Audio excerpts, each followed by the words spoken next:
Today is Thursday, October 7, 2021. Coming up on Roland Martin Unfiltered, we'll talk to Dr. Walter Kimball, president of Dillard University, about the truth of HBCU funding as the stake where it stands right now with President Joe Biden and the request coming out of Washington, D.C. Also, racist teachers out of North Carolina and voting rights.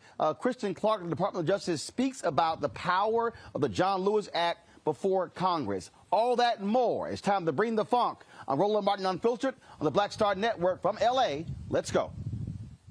He's got it. Whatever the miss, he's on it. Whatever it is, he's got the scoop, the fact, the find. And when it breaks, he's right on time. And it's rolling. Best believe he's knowing. Putting it down from sports to news to politics. With entertainment just for kicks, he's rolling.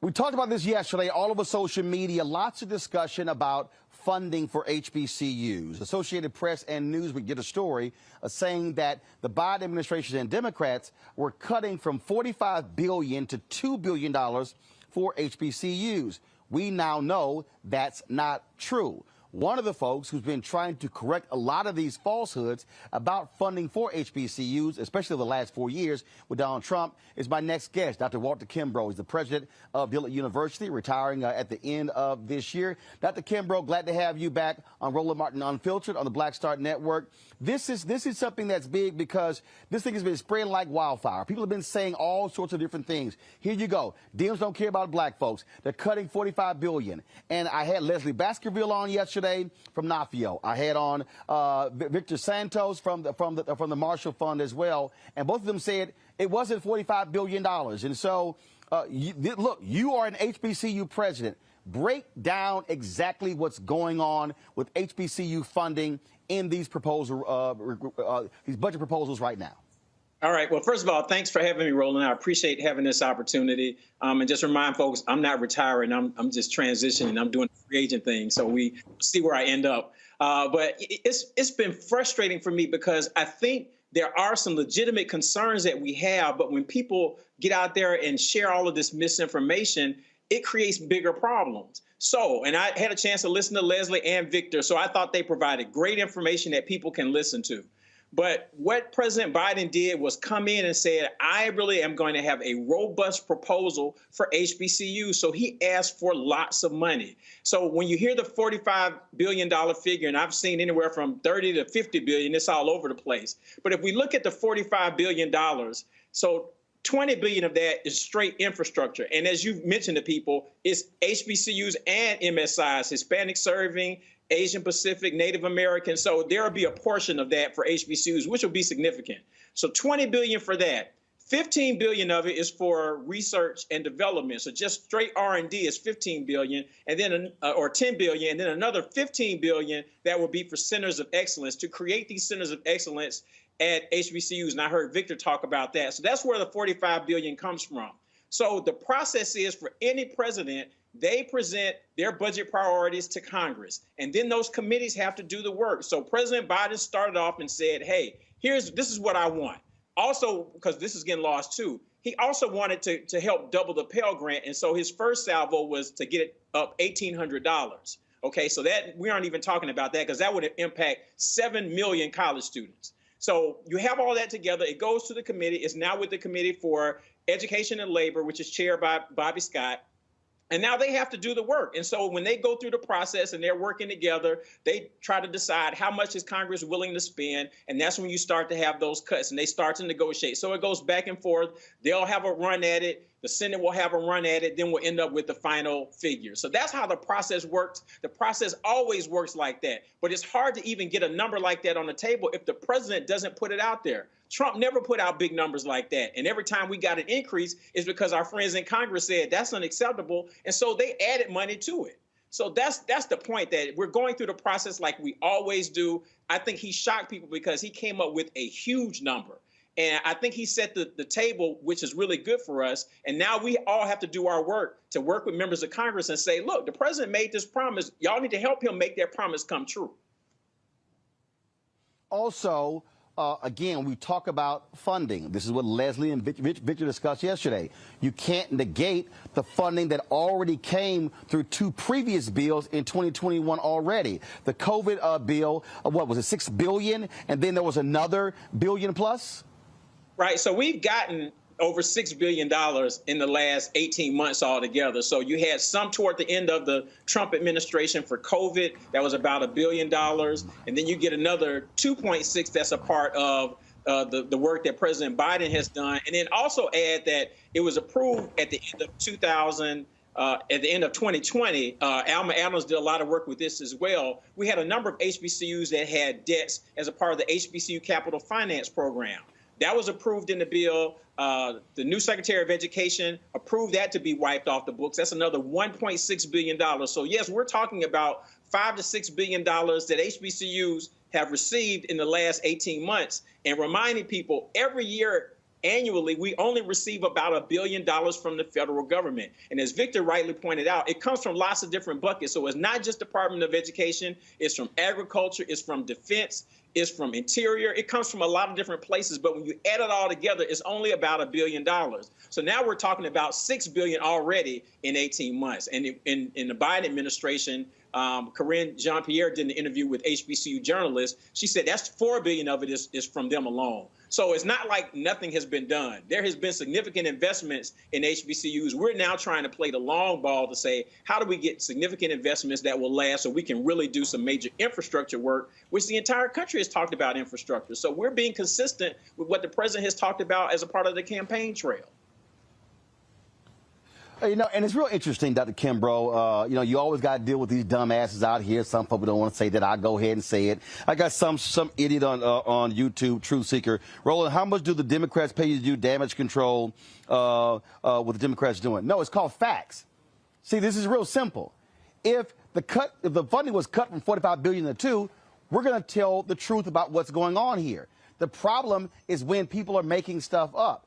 As a journalist, the first thing I said is, White House, is this true? What's the actual proposal? What's the actual number? What's going on here? The problem is you got a bunch of people out here, and again, and let me say it, the Associated Press story that was done, then the Newsweek story was done, were both wrong. I asked the most basic question to Leslie and Victor, and that is, of this so-called $45 billion, the way the story has been framed is it's being cut for HBCUs. Victor says no. This says HBCUs and minority serving institutions. I was blown away when he told me that my alma mater, Texas A&M, qualifies as an Hispanic serving institution. And so in this pot of money, you at Dillard will be going up against Texas A&M for the same pool of money. That's not protecting Democrats. That's called the damn truth.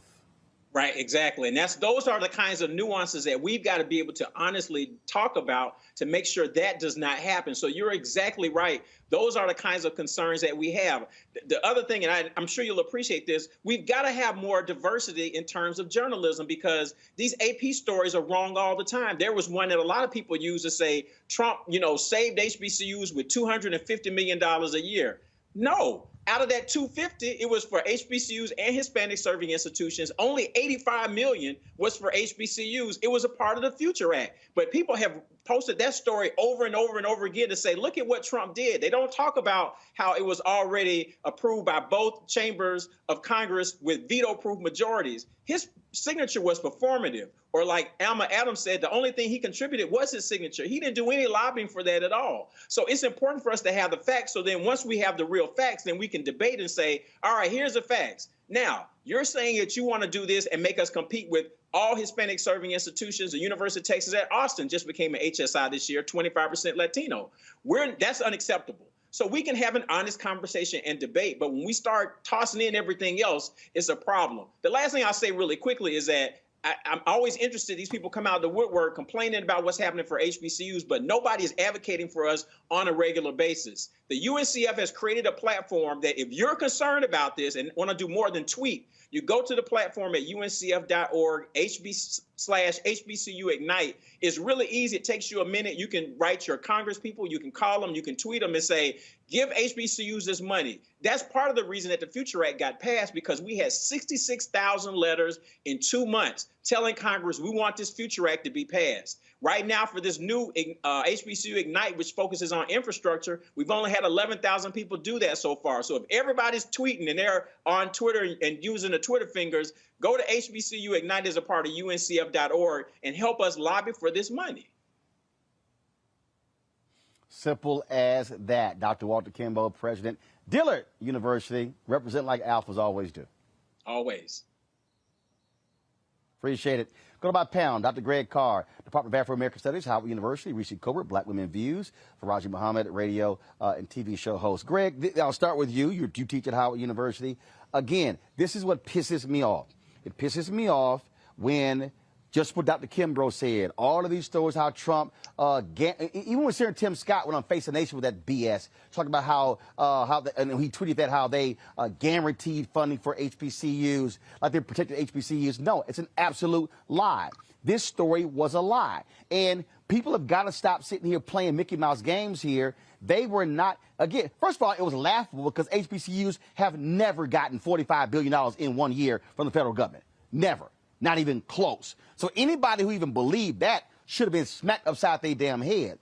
But the thing, what you really have here is people who do not want to do addition. I've got these fools, and Reese's going to talk about that, of course. These idiots going, see, you got a so-called HBCU graduate as vice president. Well, dumbasses, the money, they've gotten more in this 1 year of this administration than they got in 4 years of Trump. Facts are facts. As they say, Greg, ball don't lie. No, ball don't lie. Again, the value of the Black Star Network and Roland Martin Unfiltered specifically, the truth has to come out. I mean, and the truth is this. Most of our HBCUs in the South have been held hostage by these white nationalist Republican legislatures. My alma mater, Tennessee State, as almost $600 million is the tally that has been shorted since the 50s just on state appropriation because the federal government gave matching funds. Remember, the public HBCUs, most of them are moral land grant institutions. And so there's a bucket of money that has always come from the federal government, either directly or, as Walter says, President Kimbrough, through Pell Grants. But of course, what you've done there, Roland, is put this issue where it needs to be put. The challenge now will be in budget reconciliation. As President Kimbrough said, Bobby Scott is going to have to go to war on the language of this. Alma Adams has spoken out on this, and she's spoken out on it on the airwaves here with you. And we've heard even Brother Williams, the head of the Thurgood Marshall Fund, make this point. These HBCUs should not be competing with MSIs. As you said, they are being classified that way. There shouldn't be one pot of money, and there's a hunger games between HBCUs, MSIs, and tribal colleges as well. But that's an issue down the road. What we have to keep our eye on is that the Biden administration has indeed greatly increased in terms of a projected number, the money available. But the real war that Brother President was talking about is going to be the war, the devil in the details, to get HBCUs out of that pool because they're not going to be able to trump, lack of a better term, the MSIs, because a lot of those MSIs are, in fact, white-facing institutions that are going to try to grab that money up.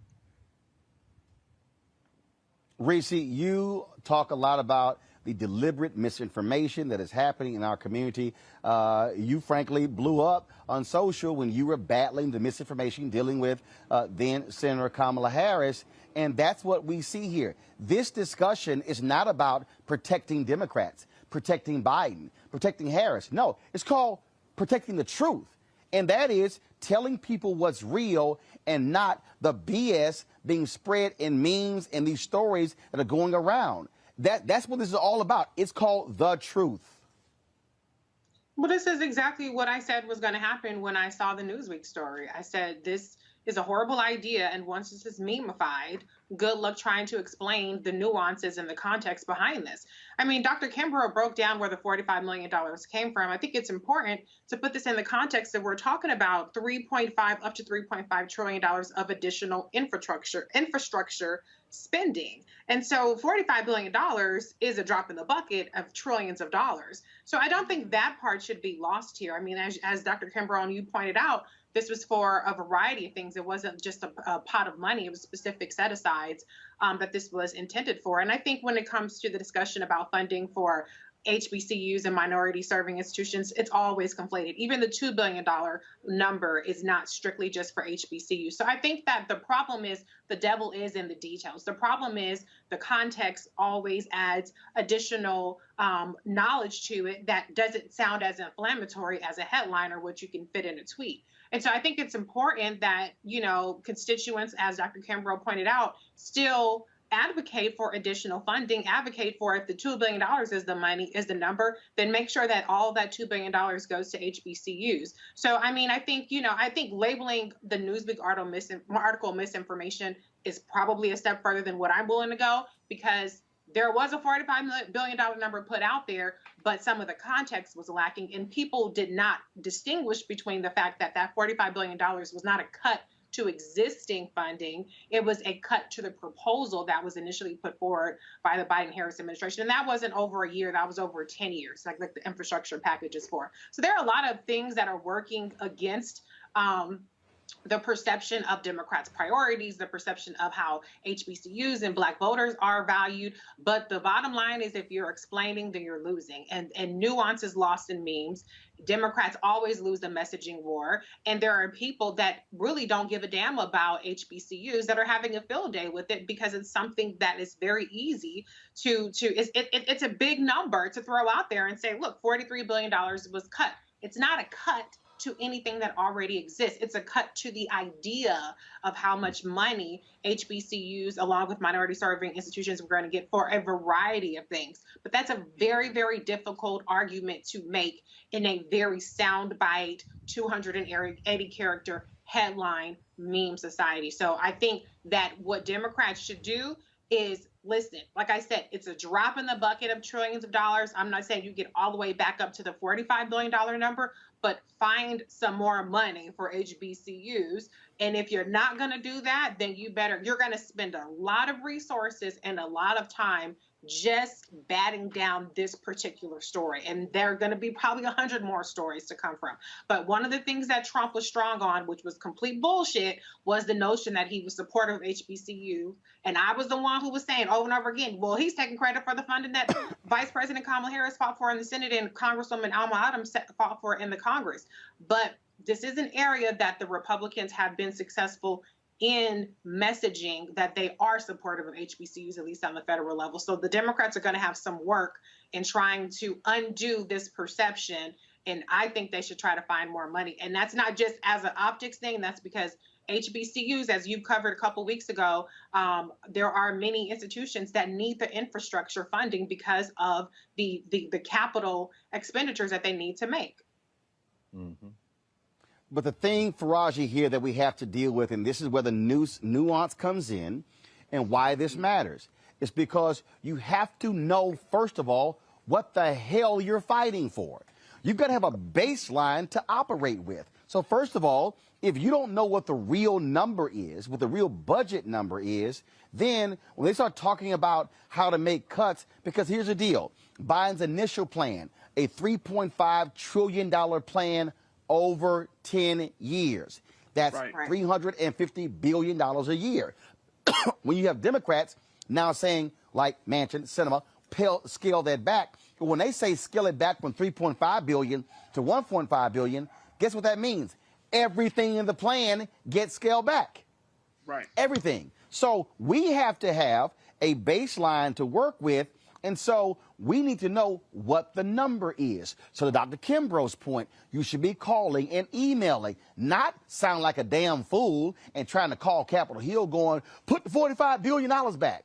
Right. That's not going to happen because it's not going to happen. Okay? If I had a $3.5 billion proposal for 10 years, and then I need to get the votes, and the folks say, we are not going to support anything over 1.5 or low as 1.2. Guess what? You ain't getting 45. So you need to know what the number. And here's the other deal: you ain't getting the 45 HBCUs because it doesn't just include HBCUs. Santos said yesterday, well, there are 101 HBCUs. There are 569 Hispanic serving institutions.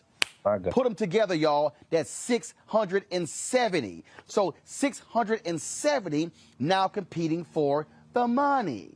And so, what people also don't know, Faraji, is that on Capitol Hill, whenever you hear people talking about let's increase the funding for HBCUs, the people who represent Hispanic serving institutions then want to increase in their funding. And so folks need to understand why we are doing this, because we need to educate our people on who the hell to call, what the hell to call about, and having the right information and not sound like a damn fool when you call your member of Congress. No, and that's absolutely right, Brother Roland. And I think it's a few things here at play. One is that the lie persists because people have lost hope in political leadership. So people have already gotten to the point of feeling like even President Biden and Vice President Harris aren't going to do anything. So the lie kept going and going and going. The other part about it is just what you said. But even right there, Faraji, but even right there, and I totally agree with you, but to Reese's point, this is also where, frankly, the Biden-Harris communications team, I don't know what the hell they doing. If you kick $7 billion already to HBCUs, you might want to be yelling that from the rooftops. I would wholeheartedly. I'm just saying. I agree. And you know what? This is one of the big parts of why I have a frustration with the Democratic Party. It's just that, you know, if you're doing good, you need to scream that you're doing good. If you're making strides and making progress, scream that out. Instead of saying, well, you know, I mean, people are going to check in and they're going to see it later on and they're going to find out. No, nobody's going to find out, because you know why? Let's keep it real. People don't read now. We do, we just don't read. They don't. We look at headlines. We look at the first, you look at the lead line of the story, and then boom, you don't go all the way down to look at the context of a situation. You don't go to get the details of a situation, nor do you understand how certain people ended up in a situation, who is responsible for what. And that's unfortunate. And it's not because I'm trying to throw shade on anybody. I'm just saying that we have been conditioned as a people in this country to not be as literate. And I'm saying that with the great utmost respect. We're not as literate as we could be. We just don't go through the full story because we do live in a microwave social media era where everything needs to be real quick. So I just need to read a story in a couple of seconds and I'm going to move on to the next story. And then we make up these assumptions that's not rooted in truth. Now, the other part about this is that in government, Brother Roland, Dr. Carl Reese, we all know government works very simple. You have limited resources to try to meet the interest of all of these different people. So you got black people, yes, but black people ain't the only ones in America. We got to talk about the Latino community. We got to talk about the Asian American community and the interest that comes with that. And you have people in Congress that represent all of these different interests that are going to want a piece of the pie, especially those who are not a part of the majority of this country. So we're going to have to look at that. Then the final point is this. As much as we're talking about what the government is doing on the HBCU side, let's have a bigger conversation about getting black children and black students enrolled in HBCUs. We would not have to be in this conversation. Dr. Carr, I'm sure you have these discussions all the time at Howard. You don't have, when we're talking about, whether you're talking about Morgan or Howard or whoever, you got to talk about, well, how do we get black students to see the value and the importance of HBCUs in 2021? What does that actually mean? Can these HBCUs go out to the high schools and create, or even take the 101 HBCUs and come up with a real campaign to get people excited about going to an HBCU, and regardless of what part of the country you're in? And see, because I've seen it and I've talked about it, in Morgan State University, the enrollment numbers need to hit a certain match. But see, again, if we don't support the HBCU institution as a people, then that leaves us open to begging and hoping and putting our hands out to the government saying we need to. No, the support needs to come in if the HBCU is doing its job, which they are doing. Then that means that generation after generation should be invested in HBCUs. Now, will all black children go to HBCUs? No. But for those who have benefited from the HBCU experience, are your children going to HBCUs? Are your grandchildren going to HBCUs? Are your nieces and nephews going to HBCUs? Then let's have the conversation about alumni. Are alumni giving back to? Because while Harvard and Yale and some of these other white institutions are thriving and are able to withstand government cutbacks and all of these other winds of time and change, because the students that went there had enough to say, you know what, I'm going to give back in some way, shape, or form. And unfortunately, and I've seen this at Morgan, we just don't have that as a part of our culture enough, where alumni and students that have gained from the HBCU experience will actually give back. So we have a lot of dynamics. This is not just about President Biden. This is really a reflection on us, because we keep putting HBCUs in a vulnerable position. And when they start to close down, when 101 goes to 100 and 98 and 90, and when they start to close them, man, what are we going to do about them HBCUs? They closing down. Well, what have we been doing about HBCUs before they even closed the door? Let's be real. And let's be real clear. It's a lot of people that don't give a shit about HBCUs. I mean, let's stop sitting here. Let's just stop. I'm just going to go ahead and say it.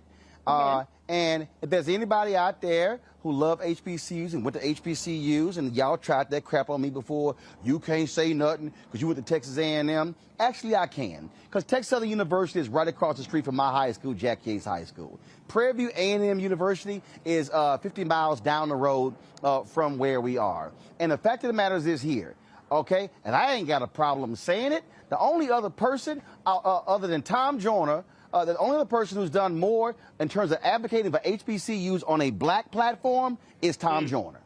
I'm going to go ahead and say that. Okay? In terms of putting HBCU professors and presidents on, speaking at HBCUs, using HBCU students when I travel across the country, when we do shows, paying them when we've done that. That's the kind of stuff that we've done. Okay? But the problem is this here.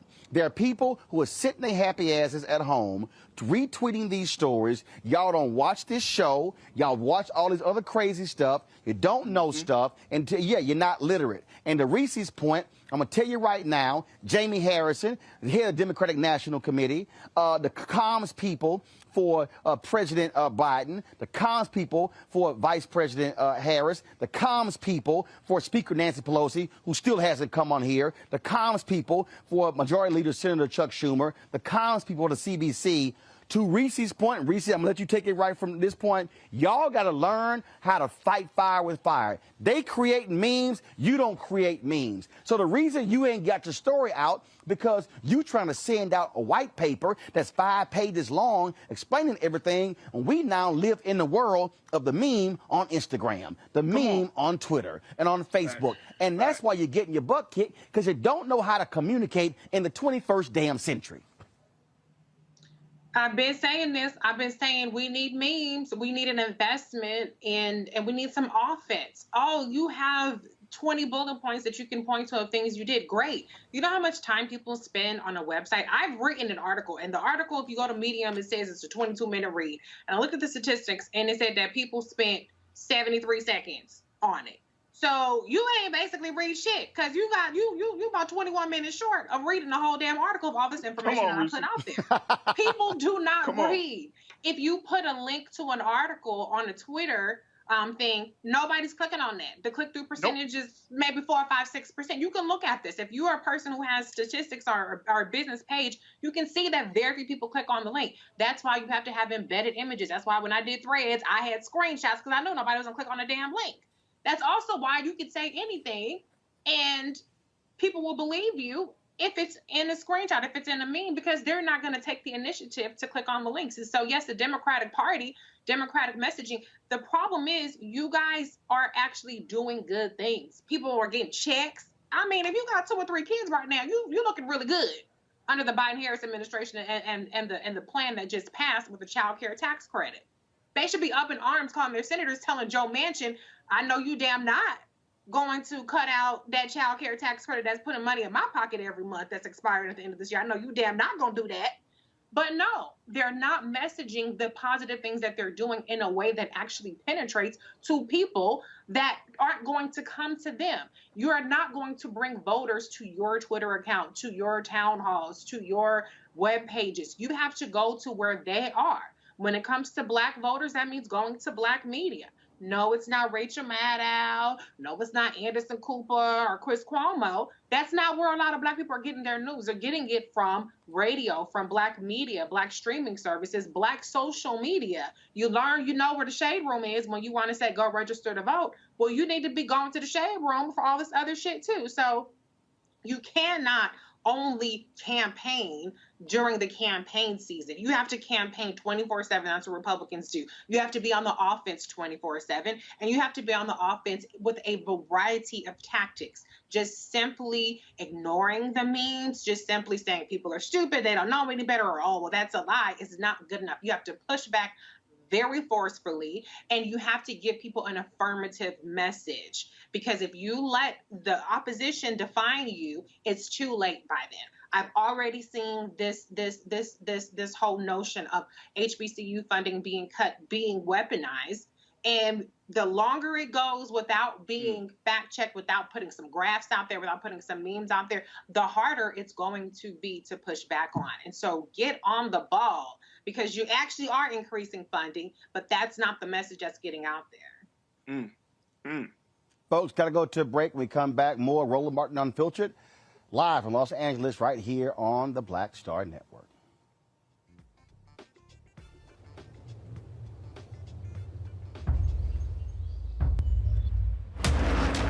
Bring my shades.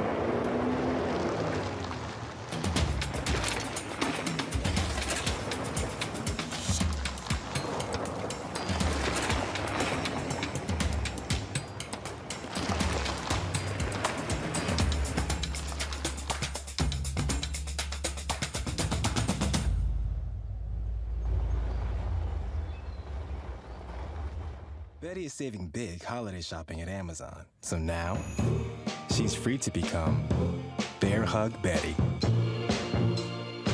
Settle in, kids. You'll be there a while. Ooh, where you going?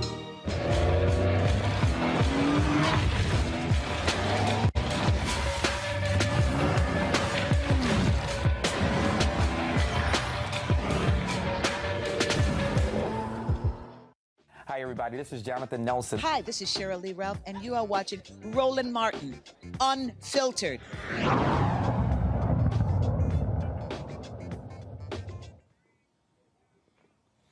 All right, folks, glad to have you back here on Roland Martin Unfiltered here on the Black Star Network. Kristen Clark, who heads the Civil Rights Division for the Department of Justice, she testified on Capitol Hill this week about the importance on the John Lewis Voting Act. Here's what she had to say. Recently, there's been a resurgence in attacks on voting rights, including cuts to early voting periods, burdensome restrictions to register or vote, racially gerrymandered redistricting plans, polling sites eliminated or consolidated in communities of color, eligible voters purged from the rolls, and more. I am here today to sound an alarm. For the Justice Department, restoring and strengthening the Voting Rights Act is a matter of great urgency. The Supreme Court's 2013 Shelby County versus Holder ruling suspended the preclearance process, eliminating the Justice Department's single most powerful and effective tool for protecting the right to vote. Before Shelby, the preclearance process enabled the department to swiftly block the implementation of many discriminatory and unconstitutional voting practices. Through Section 5, the department blocked over 3,000 voting changes, helping protect the rights of millions of citizens. In over 60% of blocked voting changes, there was evidence of intentional discrimination. We also know that the preclearance requirement deterred many jurisdictions from adopting discriminatory changes in the first place. Too many jurisdictions have viewed the Shelby ruling as an invitation to adopt rules that disadvantage minority voters. Today, jurisdictions that want to restrict voting rights have what the Supreme Court memorably described the advantage of time and inertia. These new laws can be challenged only through long, protracted, resource-intensive, case-by-case litigation, which we have pursued in states like Texas and North Carolina. We are on the cusp of another potentially transformational moment. A new redistricting cycle has commenced. 2020 census numbers show the U.S. has become an increasingly diverse nation, with population growth attributable to increases in the number of people of color.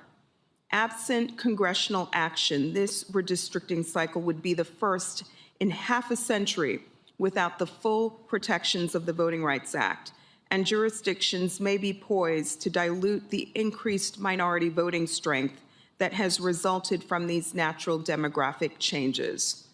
Without preclearance, the Justice Department will have limited tools to obtain documents and to assess where voting rights are being restricted, thereby hampering enforcement efforts. The John Lewis Voting Rights Advancement Act addresses several of the barriers I've referenced, which are impeding the department's efforts to protect American citizens' right to vote. First, the act responds to the elimination of the preclearance coverage formula by updating the relevant criteria so that Section 5 coverage is tied to current conduct by jurisdictions.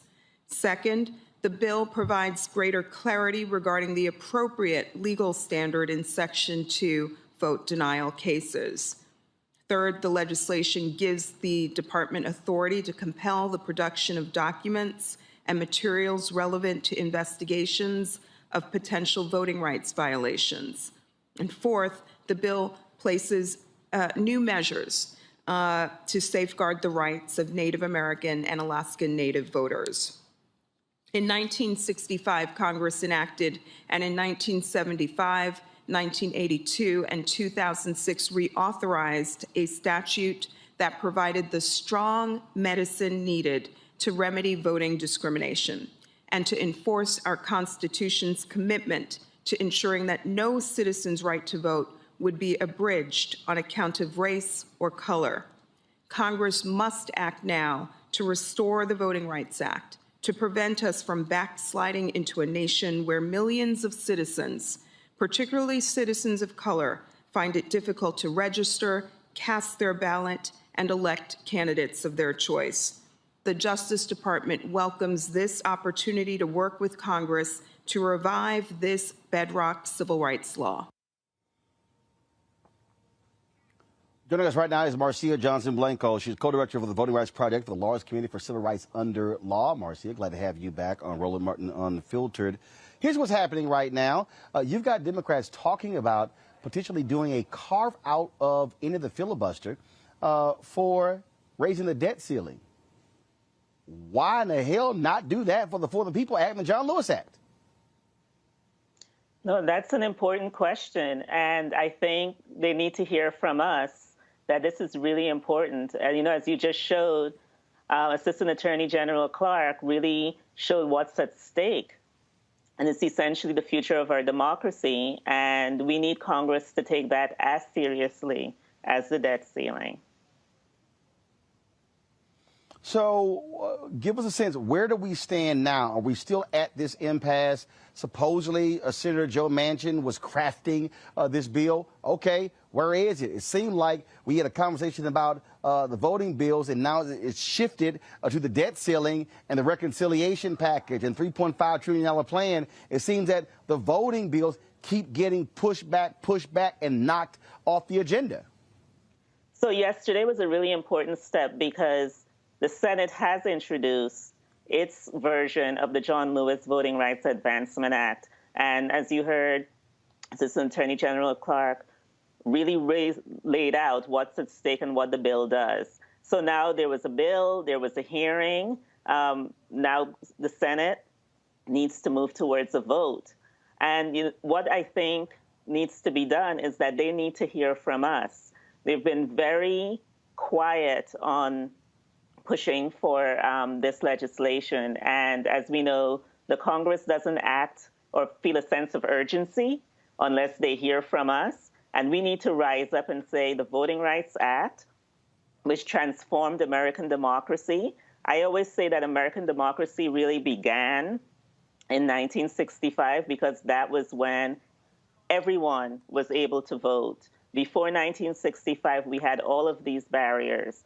And now what we're seeing is that there's this response to the tremendous turnout that happened in 2020 with states like Georgia, like Texas, that have this history of discriminating, went right back to passing laws that will make it harder. They look exactly at what did people of color use to be able to vote? Oh, vote by mail? We're going to make that harder.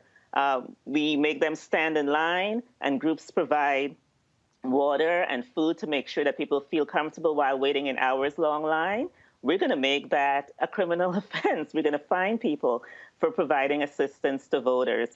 Voters of color overwhelmingly use drop boxes because we can't always make it to the polling site during voting hours. We're going to take away drop boxes. So these states have been very brazen in really going after all the means that people of color, minority voters used to be able to vote. And now we really need Congress to step in and say, no, we're not going to allow this to happen. The Supreme Court has already taken away the force of the Voting Rights Act in 2013, getting rid of the formula. So now Texas and Georgia and North Carolina and Arizona and states that were subject to federal review no longer have to do that. And we see what they've done. They're passing these really onerous laws. And then this year, the Supreme Court again really hampered the Voting Rights Act by not allowing us to make it more difficult for us to be able to bring litigation under the nationwide provision of the Voting Rights Act. So It's not hyperbole, it's not exaggeration to say that our democracy is at stake, and we really need to rise up and push Congress to do the right thing. Questions for my panel. First off, Reese Colbert. Yes, I mean, I think I'm wondering what kind of stuff has the Department of Justice signaled that they're willing to do on their own. I mean, there's some of this obviously that has to go through congressional authorization, but I haven't seen much in terms of what the Department of Justice is trying to do in particular. Do you happen to have any insight on that? Yeah, well, really, the Department of Justice right now is severely hampered. So the Supreme Court took away the formula that's determined which jurisdictions had to submit voting changes to the Justice Department. So now states with a history of discrimination in voting don't have to submit their voting changes. There's no notice of changes that are happening.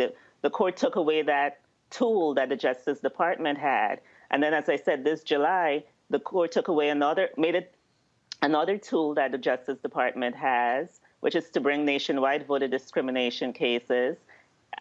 It's now made it harder for the Justice Department to be able to do that. So the Justice Department is working with Congress to ensure that we have a voting rights bill that addresses all of these discriminatory laws that we're seeing right now. But the Supreme Court has really hampered what it can do. Raji? Yeah, thank you so much, sis, for joining us tonight. So I want to add to the concern that Reese had, which is this whole idea of pre-clearance. And for those who may not know why there's such an importance or emphasis on pre-clearance with this Voting Rights Advancement Act, it's because the pre-clearance, according to this bill, is the process of receiving pre-approval from the Department of Justice or the U.S. District Court for the District of Columbia before making legal changes that would affect voting rights. This pre-clearance is a very important part of this act that would essentially say, okay, if states are going to be, especially states that have a history of voter suppression, if those states are going to make some changes, that they have to get cleared by the Department of Justice. And so, sis, from you saying that the Department of Justice is kind of overwhelmed and whatnot, I'm wondering, you know, if that can change, because if there's no assurance from the Department of Justice, wouldn't that remove a lot of the meat of this voting rights bill? Wouldn't that, you know, take away the impact and the power and the whole purpose for this bill? So what I'm saying is that unless Congress acts and updates the formula that requires Texas and Georgia and other states and Louisiana, North Carolina to submit their voting changes, the Department of Justice doesn't have the tool to do its work. Right now, we have a law in the books that says jurisdictions with a history of discrimination in voting have to pre-clear. What we don't have, what the Supreme Court took away, is which jurisdictions. And so now it's up to Congress to say these are the jurisdictions that have to pre-clear their voting laws, because until Congress restores that formula, Section 5 is really neutered. The Justice Department can't use it. So it really is up to Congress to give the Justice Department the tools it needs in order to enforce the Voting Rights Act. Is there something that could be established? Yeah. What's the question? I'm sorry. No, go ahead, Brother Roland. I know we got to roll. Go ahead, question, Raji. so go ahead, brother. No, I was just asking very quickly, says, is that something that could be established in the bill, that there is a separate part of this bill where there is some more accountability measures? I'm concerned about that part, Sister Marcia. The bill does have the formula in it. The bill has a formula that says if you have continuously passed laws that discriminate against voting, then you have to submit your laws for voting changes. So Congress, again, needs to pass this bill so that the Justice Department can do its job. Without this bill, the Justice Department is really hampered. Gotcha. Thank you, Brother Roland. Greg? Thank you, Roland. And thank you, Director Blanco.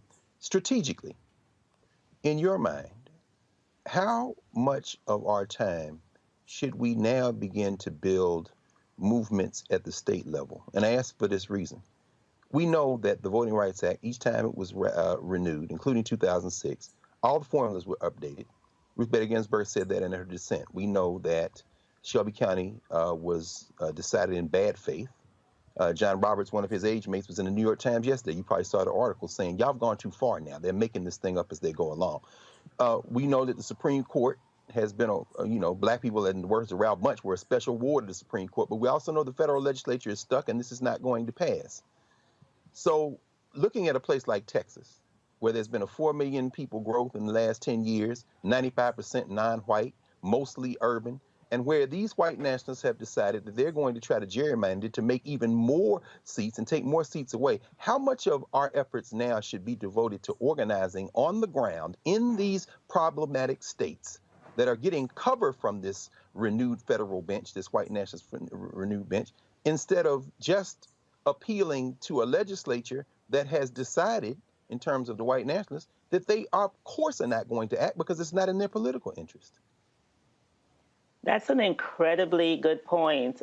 This past legislative session, Virginia passed its own voting rights law, its own Voting Rights Act.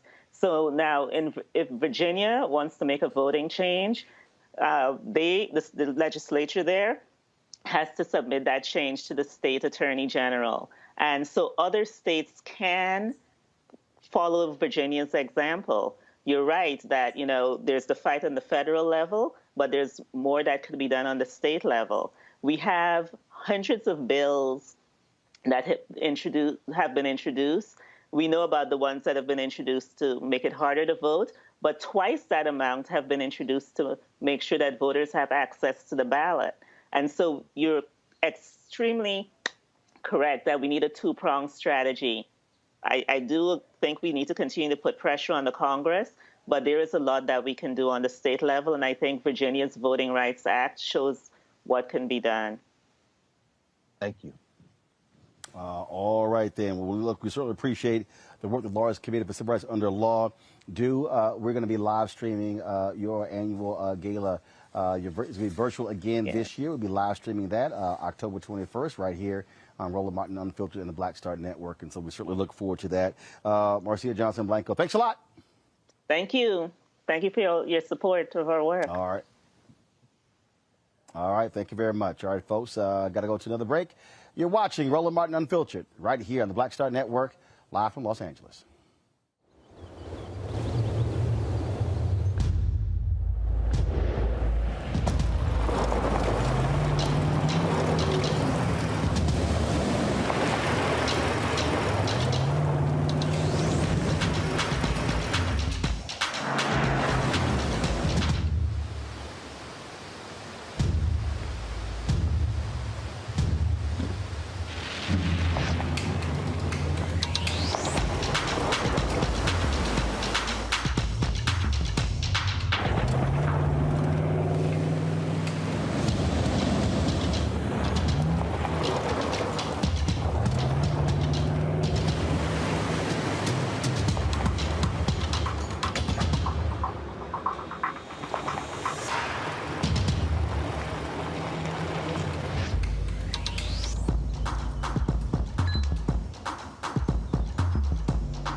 It's time to be smart.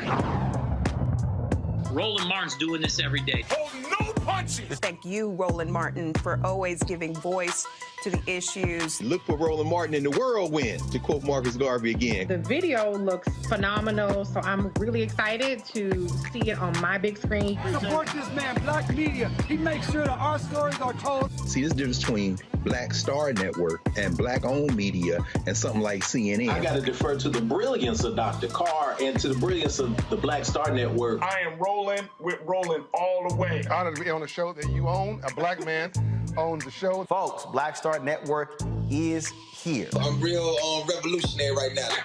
Roland was amazing on there. Stay black. I love y'all. I can't commend you enough about this platform that you've created for us to be able to share who we are, what we're doing in the world, and the impact that we're having. Let's be smart. Bring your eyeballs home. You can't be black-owned media and be scared. You dig?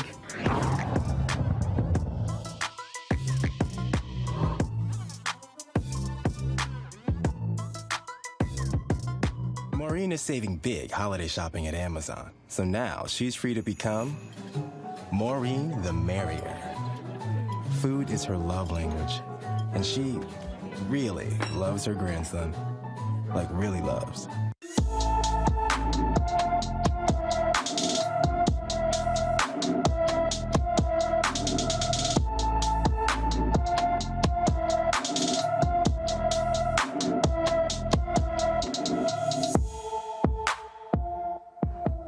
Folks, 14-year-old Jeremy Dean was last seen on September 20th, 2021 in Norman, Oklahoma. The 5 feet 4 inch, 140-pound teenager has brown hair and brown eyes. If you have any information about Jeremy, please contact the Norman, Oklahoma Police Department at 405-321-1444, 405-321-1444. Folks, I'm here in Los Angeles shooting a number of interviews for a new show on the Black Star Network called Roland with Roland. And so, might as well have a California story. California Governor Gavin Newsom has signed a new bill, new law supporting black moms and infants. It is called the Momnibus Act, and it will address racial disparities in maternal and infant health. Now, according to the California Department of Public Health, black women in California are 4 to 6 times more likely to die within a year of pregnancy than white women. Per every 100,000 live births, black women have the highest mortality rate. 56.2% of black women died, 13.3% of Asian Pacific Islander women passed away, 11% of Hispanic women, and just 9.4% of white women per 100,000 live births. Now, according to the CDC, nationally, black and American Indian women are 2 to 3 more times more likely to die from pregnancy-related causes compared with white women. The Momnibus Act will establish a fund to grow and diversify the midwifery workforce, extend California's Medicaid coverage for doulas, and extend Medicaid eligibility for mothers experiencing postpartum depression from 2 to 12 months. Reese, I'll start with you. Isn't it amazing how quiet the pro-lifers on the Republican side are about stories like this?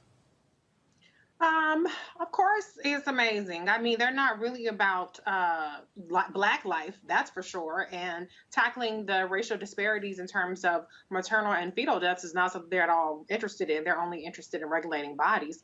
I want to congratulate Governor Gavin Newsom for signing this. Obviously, it went through the California legislature, but I'm going to have to take a personal privilege here and point out that this is an issue that has been championed by Vice President Kamala Harris. This is something that she spearheaded in the Senate, introducing the first ever legislation to tackle black maternal mortality. She's really been on the forefront of this.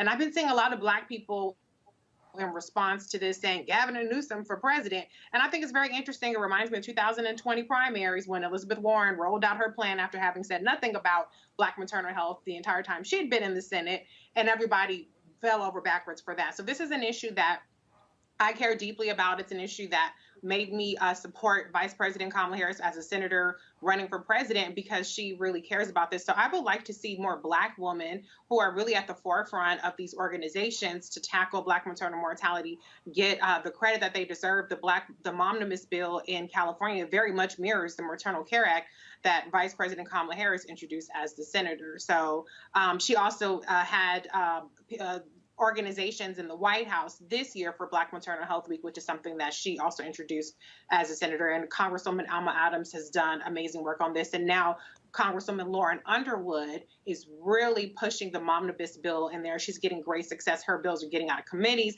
and to markups, and she's doing incredible work. So I know this is about Gavin Newsom, but I'm going to say shout out to the black woman and politicians who are pushing this issue forward, because it is absolutely appalling how black women, and I just had a baby, and child, I was very much worried about my maternal health. That's why I sought out a Black woman OBGYN practice where both women were Black women, and happily I'm here, and so is my baby. But this is an issue that really needs a lot more attention. Yeah, and we're not, in the reality for us, look, we're not touting Gavin Newsom. In fact, by the bottom line, he's the governor, he signed it into law. The real issue is that this is something that when we talk about, again, this is where I challenge conservatives and Republicans, that if you are pro-life, why are you not confronting the issue of the mortality rate? When the Mississippi governor, the governor in Alabama, it's amazing how real quiet Republicans get when you talk about the mortality rates of Black women dying in childbirth. But I guess when they mean pro-life, they ain't talking about us, because they talk about us only when it comes to a Black woman who actually has an abortion, not a Black woman who dies trying to have a baby. Right. And I think that at the root of all this, Brother Roland, it comes down to just plain old good old boy racism. I mean, that's what it comes down to. But the infant mortality rate, when you're talking about mothers and babies, it is absolutely astonishing. And you know what? And I'm certainly agree with Reese on this. We just don't have enough conversations. And I know that as I talk to my wife personally has experienced some things when it comes to childbirth. And so as a family, we had to, have some very, very deep conversations about those things. And it's just like we have to, and I'm speaking as a Black man, we have to be supportive and make the space for the women in our lives, the Black women in our lives, to go and to really just to be supportive as much as we can, and to try to advocate for their health and well-being. And it's not easy for a woman to, get pregnant. And then it's certainly not easy for a woman to get pregnant and to give birth, because there are just so many things that could potentially happen during that 9-month period. And so when we talk about this, yes, I'm happy to see that there's some pieces of legislation in it, but this should be something that a piece of legislation that should be duplicated across this country to protect Black women, and even more so, we have to have some very, very hard conversations within the Black community about how do we make sure that we give Black women the space to talk about their challenges of giving birth, and not using abortion or any other means to stop birth, take it so lightheartedly. And we're not having this conversation. It may be something that needs to be done in schools. I don't know. Well, bottom line, I think for me, Greg, is one thing having conversations, is another thing having policy. And that's the bottom line. I think what we had is we had way too much conversation, and we ain't had enough policy followed by enough resources to fix the problem. That's right. That's exactly right. And thank you, Reese, for leading us through what's going on at the federal level with Rep. Underwood and others who are pushing this at the federal level. But quite frankly, and this goes back to the previous story, the federal framework is fracturing. And people probably sick of hearing me say that, but that's okay, because history is what history is. California, the reason this is able to pass, I think it was Nancy Skinner in the Senate who passed it after it, who proposed it. It passed the California Senate, but the reason it passed is because people organized. The Black Women for Wellness Action Project out there, the Western Center on Law and Poverty, so many others, and it's going to take a local and state intervention for these kinds of things to be dealt with. Kay Ivey, who's taking COVID money to build new prisons in Alabama. God bless Kay Ivey, you white nationalist, you Klan-adjacent, anti-Black, anti-human governor. The thing that's going to displace Kay Ivey in Alabama is organizing. The thing that's going to displace that shovel-mouthed Greg Abbott in Texas is organizing. Right now, non-Hispanic white people are, roughly speaking, about 40% of the population in Texas. That means that there are not enough people organized to break the backs of these people. The reason it passed in California is because the White Nationalist Party can't generate enough people to stop it. And finally, in terms of infant mortality, as was said by Governor Newsom, by Senator Skinner, and by all the people organized who pushed for this bill and this legislation, a great deal of this, as Faraji says, this is structural racism. So yes, more Yes, Medicaid expansion. Yes, exempting folk from this welfare to work BS that begins back with Ronald racist Reagan. Yes, all of that. But infant mortality, and Risa, what does it mean for a woman who doesn't have to go and bust her ass waiting tables or driving Uber or doing whatever you have to do? Come on, Doc. At early stages, this is a structural racism problem. By the time the sister gets pregnant and the baby is coming, she's at the tail end of a process where the stress has been eating her since she came out of her mother's womb. So ultimately, the structural fixes are going to have to really be made at the state level, because the federal government is on the verge of collapse. Yep. Folks, got to go to a break. We come back and update on the case of Julius Jones, the brother who execution date has been set, but the Pardon and Parole Board has said his sentence should be commuted. That's next. I'm Roland Martin Unfiltered, right here on the Black Star Network. Oh, that spin class was brutal. Well, you can try using the Buick's massaging seat. Oh, yeah, that's nice. Can I use Apple CarPlay to put some music on? Sure, it's wireless. Pick something we all like. Okay, hold on. What's your Buick's Wi-Fi password? Buick Envision 2021. Oh, you should pick something stronger. That's really predictable. That's a really tight spot. Don't worry, I used to hate parallel parking. Me too. Hey. Really outdid yourself. Yes, we did. The all-new Buick Envision, an SUV built around you, all of you. It ain't just about hurting black folk. Right. We got to deal with it. It's injustice. It's wrong. I do feel like in this generation, we've got to do more around being intentional in resolving conflict. You and I haven't always agreed. Yeah. But we agree on the big piece. Yeah. Our conflict is not about destruction. Conflict's going to happen.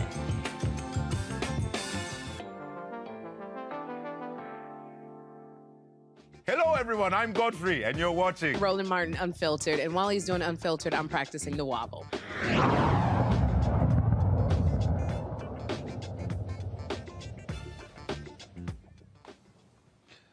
All right, folks, welcome back to Roland Martin Unfiltered here on the Black Star Network, broadcasting live from Los Angeles this week. Attorney David Prater, folks, has petitioned the court in Oklahoma to have Adam Luck and Kelly Doyle removed, citing political beliefs in their work with releasing inmates. Now, he is the Oklahoma County District Attorney. They are members of the Parole and Pardon Board, the ones that are involved in the Julius Jones clemency case. Prater thinks that their biases will affect the decision-making process. Now, the parole board previously voted 3-1 to recommend Governor Kevin Stitt commute Jones's death sentence to life with the possibility of parole. Stitt has refused to do so. Julius Jones will have a clemency hearing for October 26th. His execution date is set for November 18th. So it's real interesting here, Faraji, when you look at this. So the DA is saying that, because of their work, they can't actually make an impartial decision. But I guess when they want all law and order people, lock them up, throw the key away, I guess they're okay to be on the board. I mean, when I was reading about this story, Brother Roland, they were talking about in this story some level of bias. Oh, man, this person might have bias. White people have been biased against black people for hundreds of years in this country. And we're talking about a situation that is circumstantial at best with Julius Jones. But to talk about somebody's bias because of, of a tweet that a person sent out or anything. I mean, look, the fact is, and this is what I see happening in this country, white people are becoming more and more upset because of the inevitable rise, and I'm speaking of the consciousness and the awakening that black people in this country are having.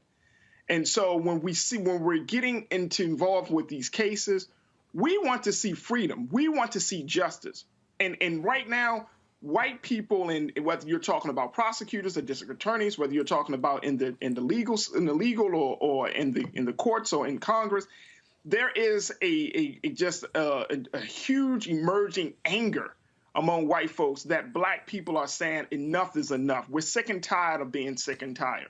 And so in this case of Julius Jones, I just say, fine, you could go take the legal routes to try to get somebody removed, taking them off of the board, and that you feel like they're biased.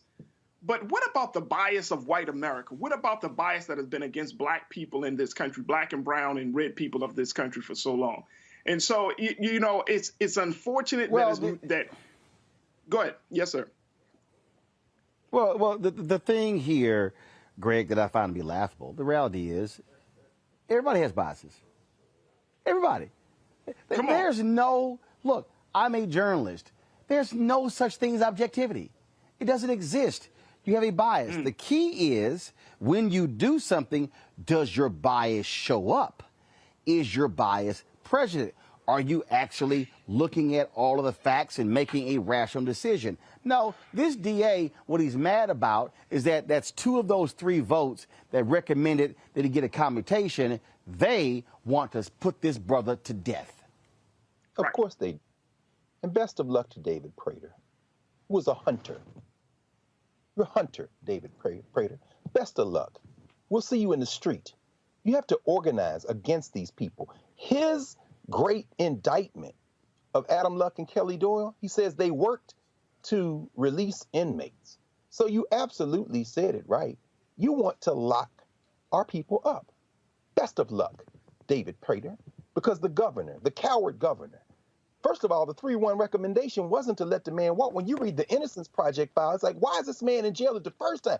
His lawyers didn't introduce his alibi. He was at home at time of the murder. The guy who actually did it, Christopher Judson, whatever his name is, he made a plea deal, got 15 years, and is out free. The DA that put him in jail has had 1/3 of his convictions overturned for prosecutorial misconduct, including 10 exonerations of people who were given the death penalty. The 3-1 vote should have been let this man go immediately. But the governor is a racist. The DA is a racist. Meet them in the street. There is no, we have to reframe how we're thinking about this.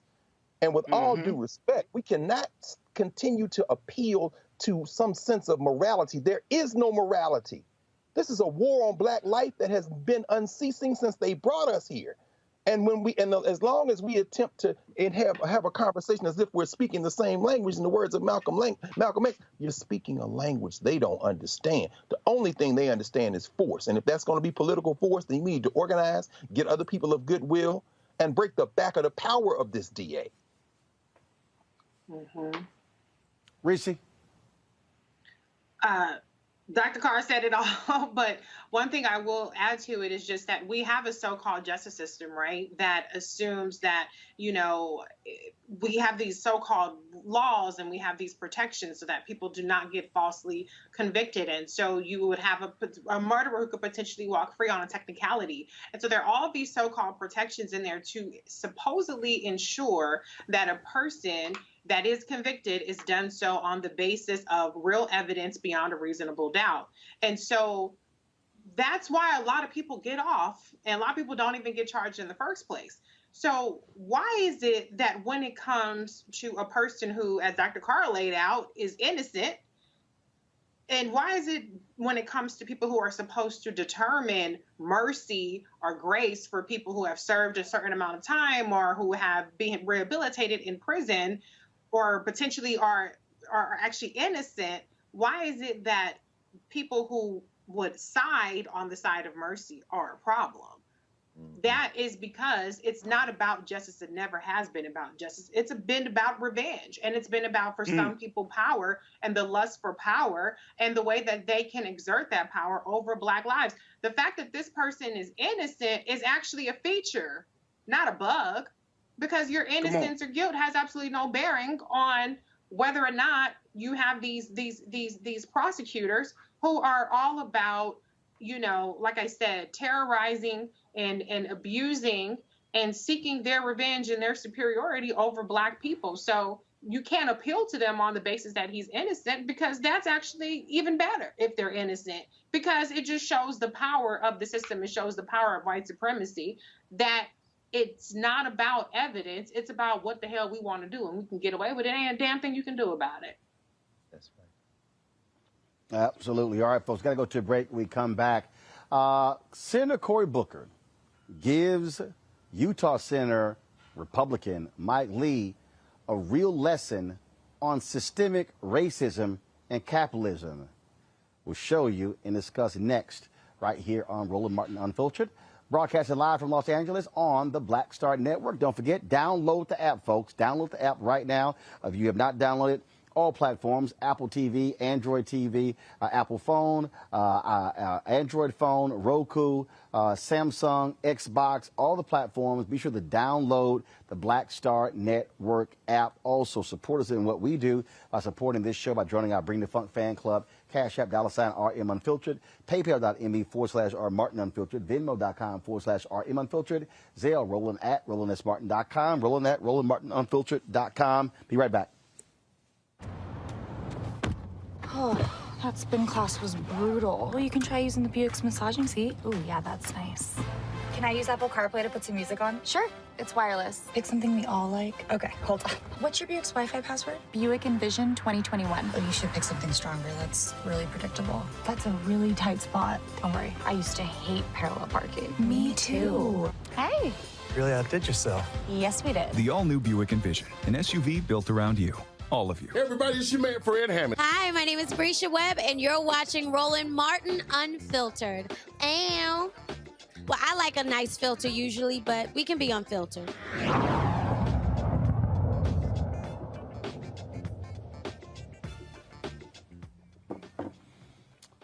All right, so Shalonda Baker has been nominated to run the Office of Minority Economic Impact by President Joe Biden. Well, Republicans are not happy. Utah Senator Mike Lee is blocking her appointment because he doesn't like comments that she has made in the past about systemic racism in our capitalistic system. Well, he had to get educated on the floor of the United States Senate by Senator Cory Booker. Watch this. I would ask unanimous consent that the Senate proceed to Shalonda H. Baker to be the Director of the Office of Minority Economic Impact in the Department of Energy, that the nomination be confirmed. Is there objection? Ms. Baker stated the following, and I quote, "As we move into this new future, we must also remember that a just transformation of our energy system requires a careful interrogation of the racist capitalist politics that currently drive it. We must expose, then eradicate these underpinnings," close quote. I oppose Ms. Baker's nomination, and I object. The objection is heard. Mr. President, Senator from New Jersey. there is a difference between saying I am against capitalism and I am against racist capitalistic policies. That's a big difference. We are a nation that exploded forth to be the dominant economy on the planet through the capitalist system. But the capitalist system was not fair and equal all the time. In fact, it did not reflect what Adam Smith himself in his essay on moral sentiments talked about. Capitalism is an ideal that the best way to distribute goods and opportunity is through this idea of a free market where everyone has access. Clearly, that has not been the case in this nation. I know this from my own family story about my father here in this area coming after college and being the first black person hired by a small tech company the president may have heard of called IBM. First black salesman in the entire Virginia area. As walls were broken, my father told me the story of why he left his company that he was working with because one of his managers said, "You should get out of here because no nigger is ever going to be allowed to be a manager at this company." That's racism.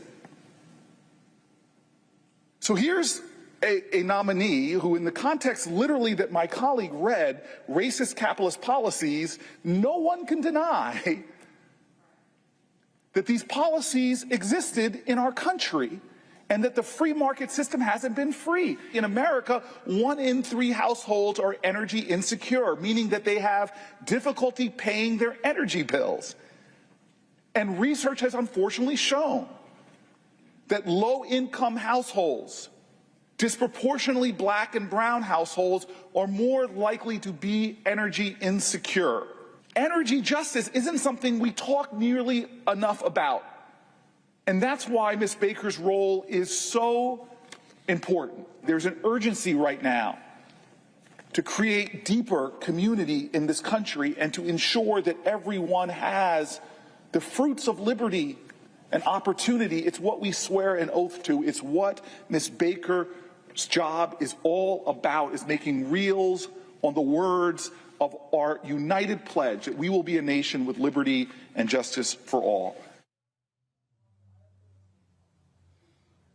Reese, if people want to know why it is important to have black progressive voices in the United States Senate, that was a 3-minute and 18-second edited example of how, if you have all these white folks in the Senate with no clue about the reality of what it means to be black in this country, that was a lesson for Senator Mike Lee.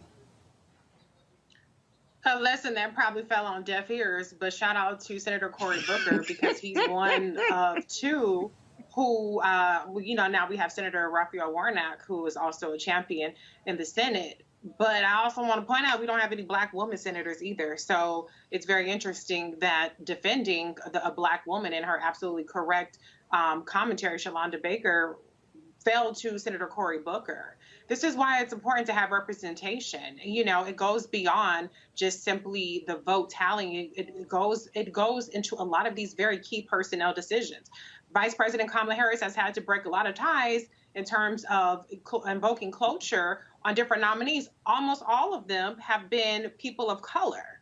And so the Republicans have made it clear it doesn't really matter what you have said in your past. They'll find some, just like they made up shit that was supposedly wrong with what Kristen Clark said and Vanita Gupta, and they blocked Neera Tanden because, you had some progressives that were salty about her tweet. The bottom line is the Republican Party is always going to fight against a more equitable society. They're always going to fight against representation. And we know that when black women are in positions of power and positions of leadership, things are more fair and are more equitable. And that's why somebody like Ms. Baker is a threat. And I'm so glad that Senator Cory Booker was there, because even though Mike Lee will not give a damn about anything that he said, Senator Cory Booker does act as the conscience of the Democratic Congress, along with Raphael Warnock, and letting them know, the Mansions and the other ones that hide behind Manchin and Cinema, no, y'all not about to do wrong by this black woman. So I'm just letting you know right now how it's about to go down. But the Republicans are a lost cause. Raji. Look, to hear Senator Booker just school this guy, take him to school on history, that's sad. That's the sad part about it is, you are a paid elected official, and even as a paid elected official, a white paid elected official, you get just shook up and get all discombobulated by somebody calling policies racist and capitalist. That's if that's not white frailty, I don't know what is. We're at that point right now in our Congress where you can't even say the word racist, and then you gotta explain to somebody, a grown-ass man, that there have been racist policies. And I love what Senator Booker said. We're talking about, energy justice. You got to explain this to a grown-ass elected official? Come on. So we got to go back to square one to talk about how this country has been built and all of the things that have led us to this point that have been both racist and capitalist and have not been in the best interest of our people in this country, nor has it been in the best interest of white people, if you really look at it. So at this point, it's like, this is just sad. And yes, we can say, oh, he got schooled, but it's like you schooling a 5-year-old or something. You're a grown man. You don't know this stuff. And you getting so upset because somebody said not even saying your policy, it said the policies. So it's talking about years of policies that have not been in the best interest of black and brown communities, and you getting upset. I know, Reese, you have to go at the top of the hour, so we certainly appreciate you joining us on the show. Thank you so very much. Dr. Greg Carr, this is a reality that we have to always talk about. White folks in this country have operated in their full totality of whiteness. They are oblivious to the realities of what we've had to deal with. And when you see these fools fighting critical race theory, even though it's not being taught in schools, when you see them fighting history, not history, and you see them fighting diversity, equity, inclusion, what they want to do is they want to maintain the facade of this great American empire that has always loved everybody, cherished everybody. It is open and free to all one. So any of you who dare criticize it, what you are doing is an abomination against God. That's what we're dealing with. What Senator Mike Lee represented, Dr. Carr, was the full essence of white supremacy. Indeed he did. Indeed he did. That's right, Roland. I mean, and Mike Lee is being primary. Remember, Mike Lee came to the Senate in the Tea Party wave and was reelected. But he's being primaried, including a guy who won 20% of the vote when Donald Trump ran in the primaries out in Utah. So he's a little scared. I don't even know if that little speech he made was about Shalonda Baker or Cory Booker as much as he was playing to the cheap seats back in Utah because he's up in 2022.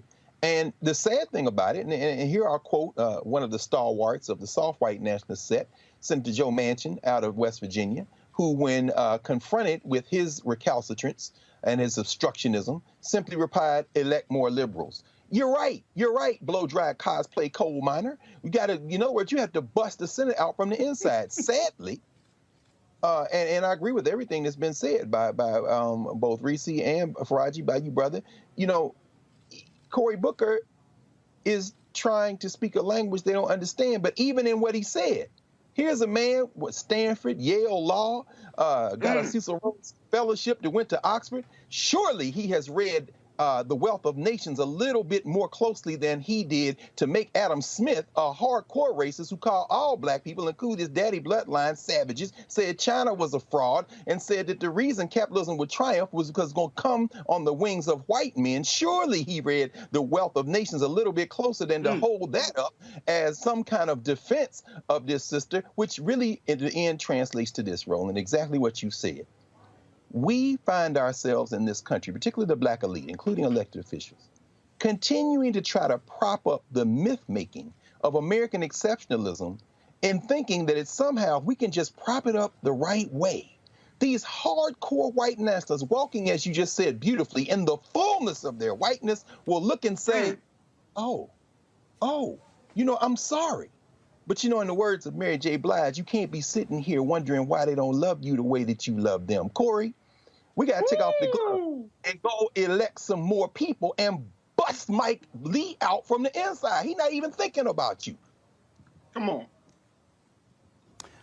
Indeed. Folks, got to go to a break. When we come back, AT&T responds to the criticism of their support of the One America News Channel. That far right-wing nut job, Donald Trump loving, MAGA lying, misinformation feeding cable news channel. CBC weighs in. I'll read you this statement released by AT&T as well. You're watching Roland Martin Unfiltered on the Black Star Network, live from Los Angeles. Back in a moment.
Betty is saving big holiday shopping at Amazon. So now, she's free to become Bear Hug Betty. Settle in, kids. You'll be there a while. Ooh, where you going?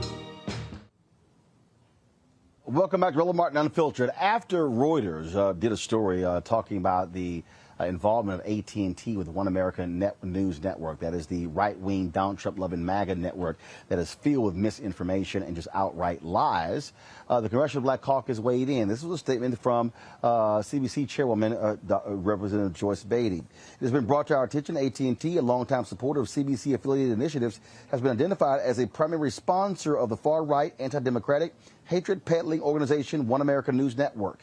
AT&T's support of OAN is in direct opposition to its claim of embracing and valuing diversity, equity, and inclusion. As members of the Congressional Black Caucus, we find these allegations appalling and call on AT&T to respond immediately. We will not yield in our dedication to combating any attempt to circumvent democratic principles, disenfranchise American voters, and marginalize black communities. We will continue to demand accountability and transparency in our efforts to uplift and preserve diversity, equity, and inclusion at levels and across all industries. This is our power and our message. Now, AT&T has become under withering criticism in the last 24 hours as a result of this particular story. This was a statement that was sent to me from AT&T. AT&T has never had a financial interest in OAN's success and does not, quote, fund OAN. CNN is the only news network we fund because it is a part of AT&T. When we acquired DirecTV, we refused to carry OAN on that platform, and OAN sued DirecTV as a result. As part of the settlement of that lawsuit, DirecTV agreed to a commercial carriage agreement with OAN 4 years ago. OAN's programming is also carried by other TV providers.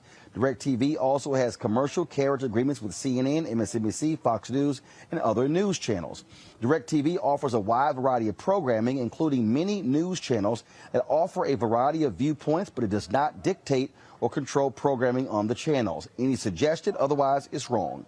The decision of whether to renew the carriage agreement upon its expiration will be up to DirecTV, which is now a separate company outside of AT&T. Now, here's the deal here, Greg, and I understand the statement from them. But the reason people are also responding, because it was the OWN founder, the OAN founder, who said that it was AT&T executives who encouraged him to launch this network. That is what people are talking about. Yes, sir. Well, Roland, I mean, you're the master of knowing how these interlocking media corporations work and what their interests are. Correct me if I'm wrong. Isn't AT&T headquartered in Dallas? Yep. So, yeah, okay, good. I thought, because I think all these stories. And on the same day that the Republicans initiated the voter suppression bill, the AT&T PAC gave Governor Greg Abbott's campaign $100,000. Wow. Well, as you always say, follow the money.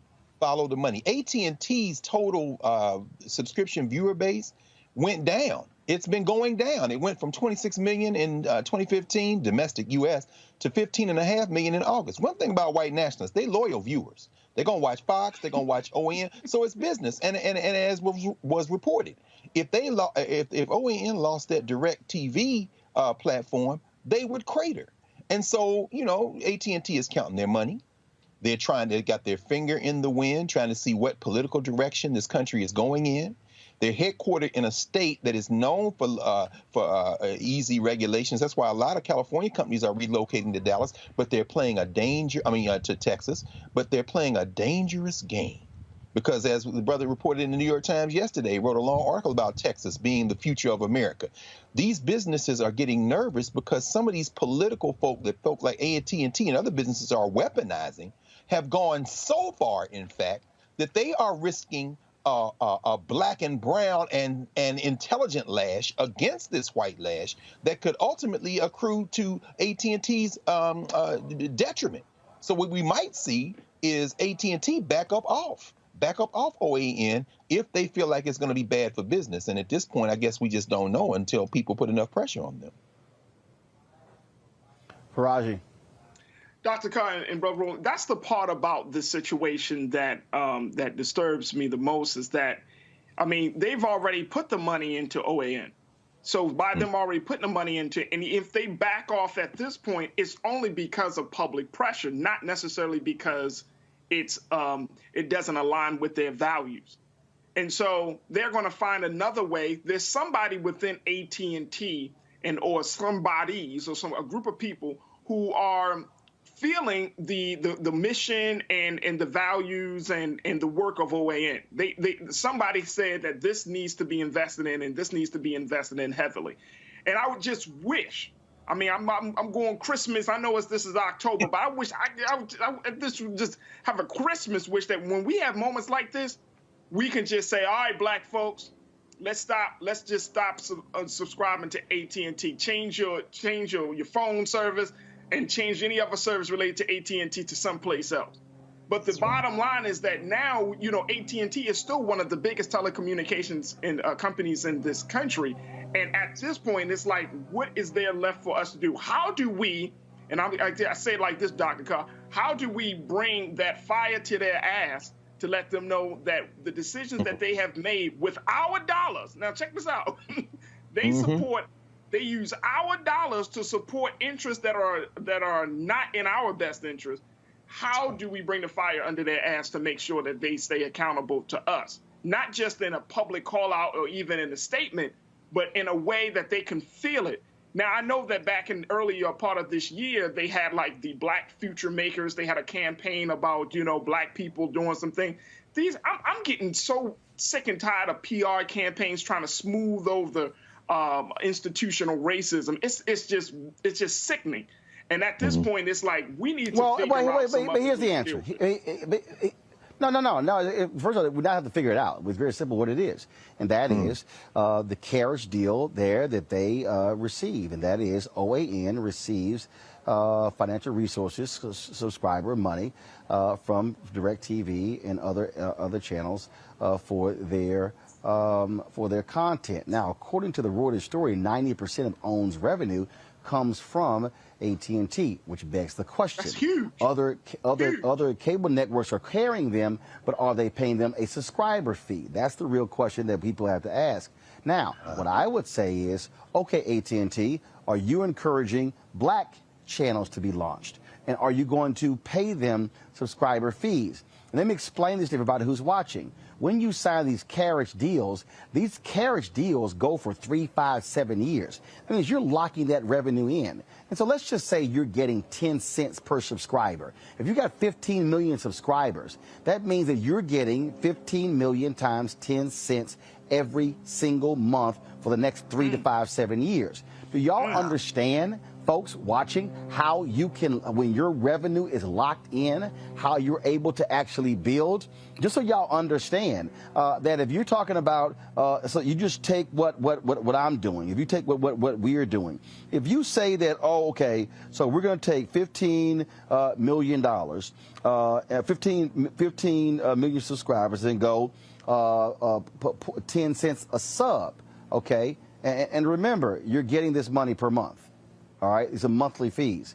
That means that OAN is getting $1.5 million per month from those 10 cents. As if that's the deal. If it's 15 million subs, you're getting 10 cents per subscriber. That's $1.5 million.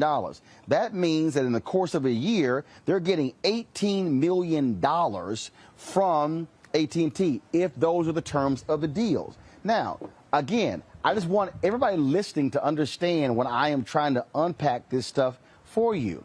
If Roland Martin Unfiltered and Black Star Network decided to say, hey, AT&T, if they put Black Star Network on their system and paid us 10 cents per subscriber, okay, every month, do you know what would happen? That means that I can go out and hire, let's say, 50 staffers. You know what? Let's say 100 staffers at $100,000 each. That's $10 million, y'all. And guess what? I got 8 million left over. So I will go from 15 people overall. I don't have 15 working on the show. I got 15 people overall to 115. What do you think I could do with 100 more people? That's the difference when you get that additional 18 million. So a bunch of y'all are watching. Why have we been very aggressive in going after General Motors, McDonald's, Target, Verizon, other insurance companies and others when it comes to funding? Because the advertising was driving media. And so when you're able to receive the advertising, and I appreciate the insertion order for the commercials you've been seeing from Nissan and from Amazon, we want to see a multi-year agreement from Nissan and Amazon. Not just ads in the fourth quarter, we want to sign a 3-year contract. That means that if we sign a 3-year contract for $3 million with Nissan and a 3-year contract for $3 million a year with Amazon, and that's $6 million a year that we are locking in for the next 3 years.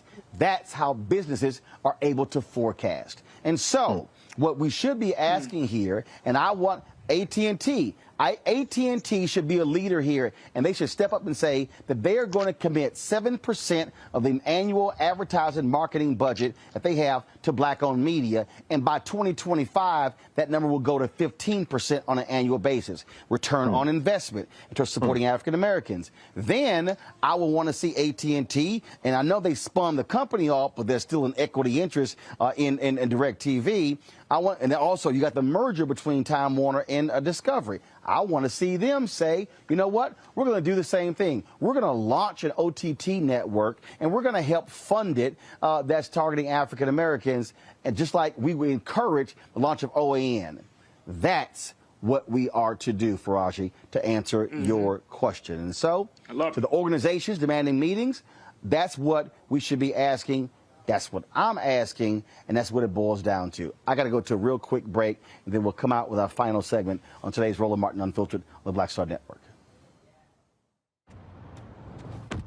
Oh, that spin class was brutal. Well, you can try using the Buick's massaging seat. Ooh, yeah, that's nice. Can I use Apple CarPlay to put some music on? Sure, it's wireless. Pick something we all like. Okay, hold on. What's your Buick's Wi-Fi password? Buick Envision 2021. Oh, you should pick something stronger. That's really predictable. That's a really tight spot. Don't worry, I used to hate parallel parking. Me too. Hey. Really outdid yourself. Yes, we did. The all-new Buick Envision, an SUV built around you, all of you. I'm Bill Duke. This is Diala Riddle, and you're watching Roland Martin Unfiltered. Stay woke.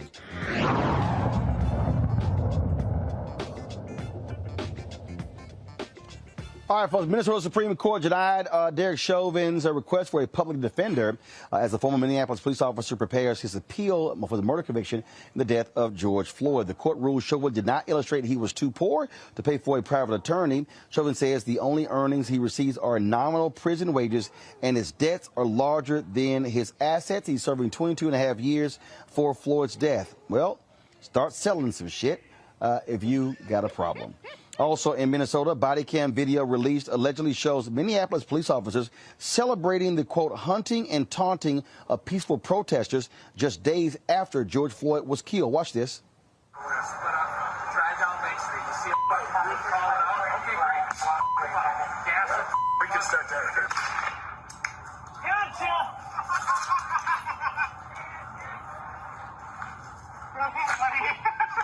You guys are out hunting people now. It's just a nice change of tempo. Yep, agreed. These people. Be very, very quiet. Let them have it, boys. Let them have it. Get out of here. Right there. Get him, get him, get him. Hit him, hit him. The recordings were released as part of Jaleel Stallings' criminal trial. He was accused of trying to kill police officers after returning fire to an unmarked police van. Stallings was acquitted. Now the videos are part of an ongoing internal investigation into the officers' actions seen in these videos. Let's go to Austin, Texas. Well, for the first time in department history, the Austin police chief has suspended officers for not intervening when another officer uses excessive force. Police Chief Joe Chacon suspended officers Catherine Alzola and Eric Perez for doing nothing as a handcuffed suspect was tased and beaten with a baton. A third officer who was involved is under investigation. An internal affairs investigation found that both Perez and Alzola had a duty to stop the other officer from using additional force on the handcuffed man. The thing here, Faraj, is that this is where you have to have accountability in the police department. And that is officers not saying anything, not doing anything, not stepping in. And so these officers who were firing on these people were not telling people who they were. They know who the hell was shooting at them, firing things at them. And, of course, the case in Austin, this is what happens when, you need to have some responsibility, and that's what should have happened in this case. So I'm glad to see the Austin police chief do what he did. Absolutely. But, it still goes back to the savage nature. And, I hope I'm not stepping out of bounds when I say this, Brother Roland, Dr. Carr. But it felt like, we were back in the 1800s. He's like, get them, boys, get them. All of that Southern talk. It sounded like we were back in a time where our people were enslaved. And this was just part of a Saturday night party.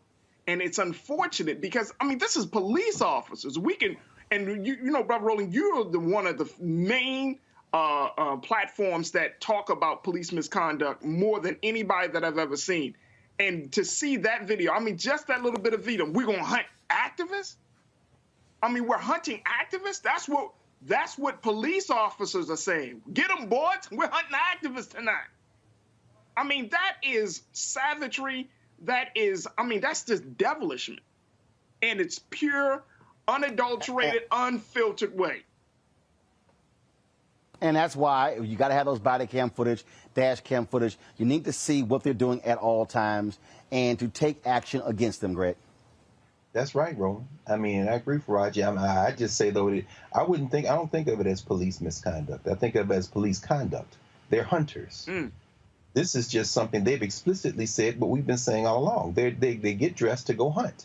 And if you're not a hunter, they try to shun you. They try to hem you up, like the sister who was a sergeant in St. Louis, the sister who's now retired, who they tried to hem up when she doesn't want to go hunting. No, she's trying to police in a different way. That's what they do. And so, again, I encourage them to say that with their chest. Just think about this. As you said, Roland, you just reported it.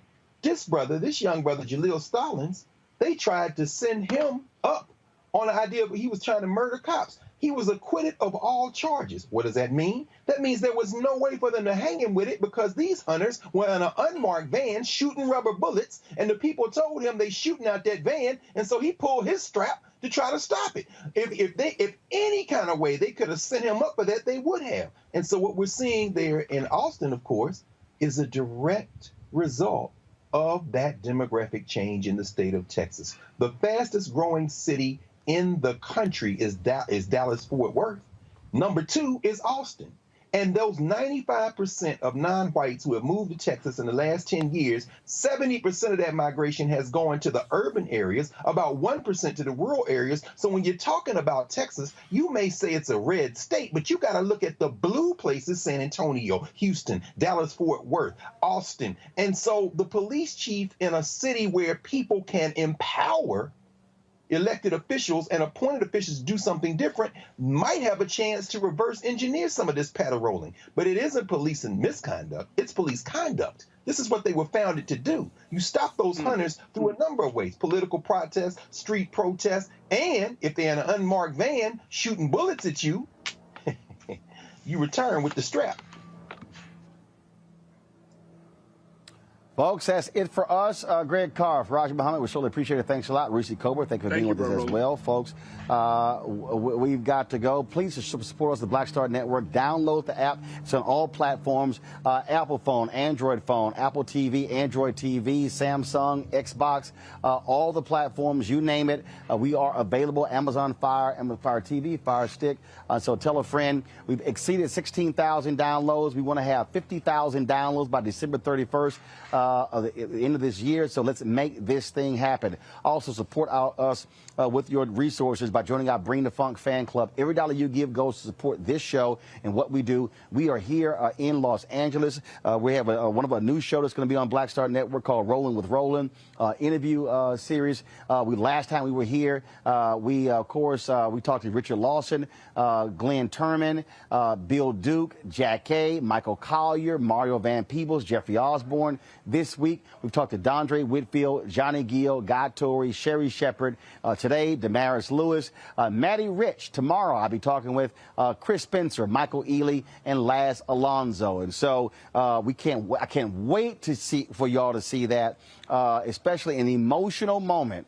When Maddie Rich talked to Spike Lee. I might remember the issues that they had, the back and forth they had more than 20 years ago. Man, it's going to blow y'all away, and brought Maddie to tears. Trust me, only on the Black Star Network. Support us with your resources. Cash App, $RM Unfiltered. Of course, Venmo.com/RM Unfiltered. Zelle, Roland at RolandSMartin.com. PayPal is, PayPal.me/R Martin Unfiltered. Folks, that is it for me. I am here to the Hollywood Bowl. Check out Dave Chappelle, his documentary on Netflix. I saw it at the Tribeca Film Festival. They re-edited it, made some changes. So, Dave said, come on out, Roland, check it out. I'm headed there right now, and I'll see you guys tomorrow right here. Roland Martin Unfiltered on the Black Star Network. Black owned, black controlled, black run, unfiltered, unbossed, unbought. That's how we do it. Holla!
It's time to be smart. Roland Martin's doing this every day. Oh, no punches! Thank you, Roland Martin, for always giving voice to the issues. Look for Roland Martin in the whirlwind, to quote Marcus Garvey again. The video looks phenomenal, so I'm really excited to see it on my big screen. Support this man, Black Media. He makes sure that our stories are told. See, there's a difference between Black Star Network and Black-owned media and something like CNN. I got to defer to the brilliance of Dr. Carr and to the brilliance of the Black Star Network. I am rolling with Roland all the way. Honored to be on a show that you own. A black man owns the show. Folks, Black Star Network is here. I'm real revolutionary right now. Roland was amazing on there. Stay black. I love y'all. I can't commend you enough about this platform that you've created for us to be able to share who we are, what we're doing in the world, and the impact that we're having. Let's be smart. Bring your eyeballs home. You can't be Black-owned media and be scared. You dig?